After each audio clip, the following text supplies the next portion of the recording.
Bob Simon from CBS 60 Minutes managed to interview Curveball. The interview allows some interesting conclusions about the United States, Curveball and the German BND, which is the renamed former Third Reich Gestapo. Rafid Ahmed Alwan al-Janabi, or Curveball, who defected from Iraq in 1999, supplied the lies that caused the Iraq War. He came up with the plan after he escaped from Iraq in the late 1990s. But curiously, instead of taking his story to a Western embassy, which is what defectors usually do, he just drifted from one country to another. He went to Jordan, Libya, Yes. Morocco, Yes. Spain, Yes. Belgium, Yes. to Morocco again, Yes. and then to Germany. Yes. It's a lot of traveling. Yes. How did you get the money to do that traveling? Some person in Belgium, he's my neighbor in Iraq, and he gave me also a lot of money. Well, you've got nice neighbors.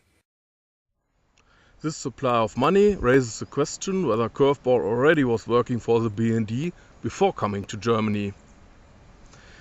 The BND probably prepared him during months abroad and then tried to get Curveball to England to deliver his lies. There might even be a tiny possibility that Curveball was manipulated by the BND without him knowing who exactly was behind it and what was really going on.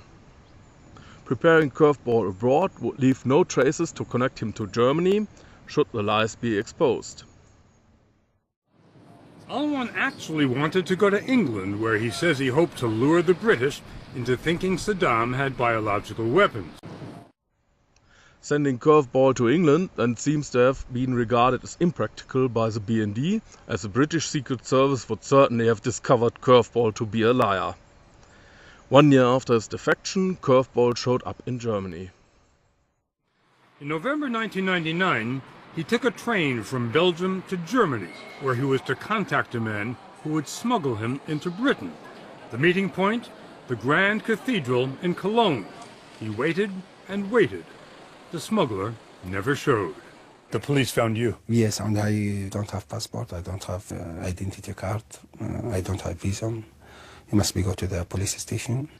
Alwan was taken to this refugee center outside Nuremberg, where he was visited by the BND, German intelligence.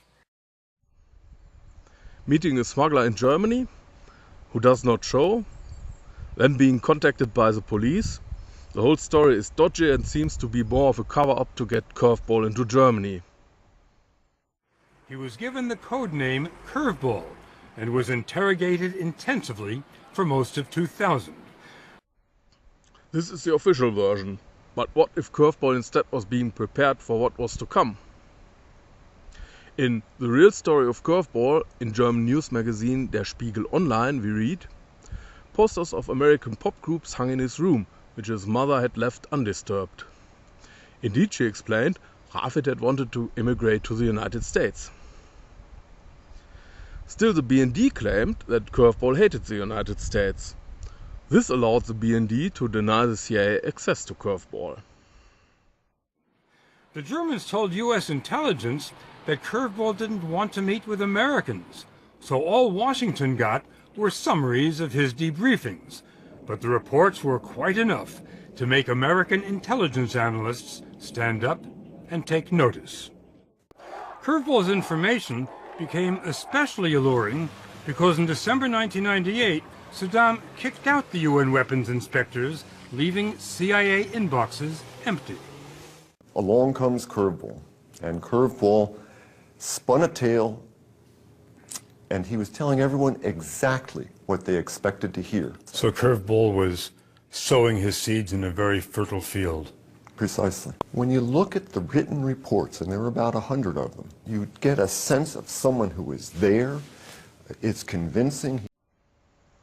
The exact fitting of Curveball's statements into the demand also points to a carefully constructed story.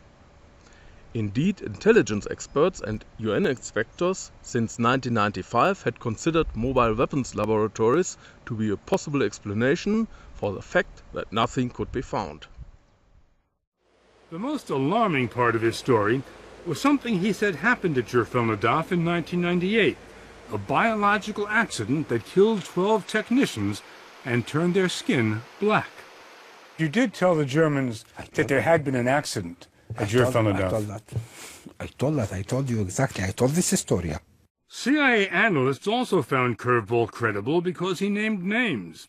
He said that while he was working at Gerfelnadaf, Dr. Basel El-Sati, a noted Iraqi scientist, was the senior official in charge of the secret biological weapons program. The BND lies were so convincingly prepared that the CIA did not want to hear any other statement. American intelligence agents found Dr. Basel outside of Iraq and confronted him about the biological program. They were asking me what was the program and how far did we go. But they told you they believed that you were in charge of the program. I was in charge, and I should tell them what was the program, which I said there was nothing like such a program. I had the feeling that they thought I was lying, so to encourage me to tell the truth is to give me some money. How much? It's around 50, I would say. So the Americans offered you $50,000 for you to tell the truth. It was to encourage me to say what they thought it was the truth. Today Curveball admits that his story was not true. And during this interview, one impressive secret slips his mouth. The story that you said helped remove Saddam Hussein wasn't true, was it? No, not true. Did you make it up yourself? Yes.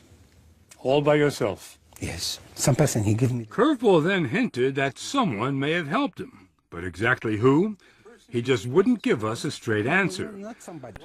As our interview entered its second hour, we pressed him for the whole story, the full truth. Tell the truth, that's not for me. Telling the truth is not for you. You can't ask me to tell the truth. I cannot ask you to tell the truth. You are not... Okay.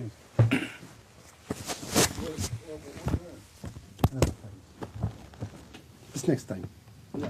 Let's finish this time. No. Take a rest, have a cigarette. And with that, Rafid Alwan, the man who pulled off one of the deadliest con jobs in history, disappeared back into the shadows.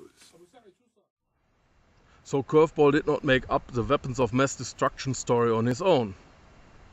When CBS's Bob Simon tries to encourage Curveball to expose more of the truth, Curveball apparently becomes very stressed and immediately stops the interview. He obviously knows about the consequences resulting from lack of compliance with the demands of the German BND. Offering Curveball a guaranteed safe place, away from fear of being tortured or murdered by the BND, may be able to convince him to tell the whole story in such a way that it can be verified.